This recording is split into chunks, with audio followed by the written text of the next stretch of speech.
Il est des dates dans une vie qu'on n'oublie jamais. Didier Deschamps, le sélectionneur de l'équipe de France de football qui dispute ce samedi 10 décembre à 20 h son quart de finale de la Coupe du Monde face à l'Angleterre, n'était qu'un jeune homme de 19 ans quand sa vie a changé à tout jamais. En 1987, il a, en effet, appris le décès tragique de son grand frère, Philippe, disparu dans un accident d'avion. S'il reste assez discret sur cet événement douloureux et sa vie privée en général, Dédé s'est confié à son ami de 25 ans, Nagui, dans Didier face à Deschamps, le documentaire de l'animateur, diffusé en octobre sur TF1. C'est tellement injuste, mais on vit avec. On est obligé, sans et avec, a confié le Bayonnais d'origine, avant d'ajouter, les années ont passé, le temps fait son travail, mais on ne peut pas oublier.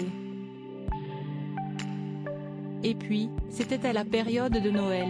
On reste marqué à vie, forcément.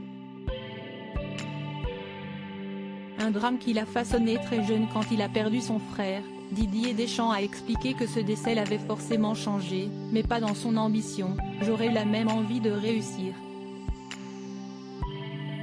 Mais, le changement, note de la rédaction, c'est plus en soi, dans sa construction, dans sa propre tête, a raconté l'ancien capitaine de l'équipe de France dans le documentaire. Et de préciser avec un tendre sourire, réussir, on ne le fait pas que pour soi, on le fait aussi pour quelqu'un qui n'est plus là, mais qui est là. Son ancien entraîneur au FC Nantes, Reynald Denouet, a, lui, expliqué que cette perte avait renforcé encore la carapace du sélectionneur des Bleus.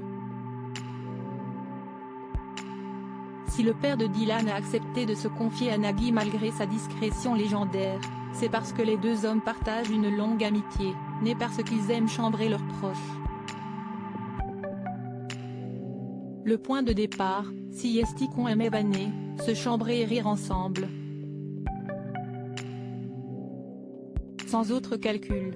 Mais une amitié se révèle lorsque cela ne va pas fort, dans les épreuves. Soit on en sort plus fort, soit on se sépare, avait confié l'animateur aux Parisiens en 2019. Visiblement, ils en sont sortis plus forts. Article écrit en collaboration avec 6 médias Crédit Photo, JB Autissier Panoramique.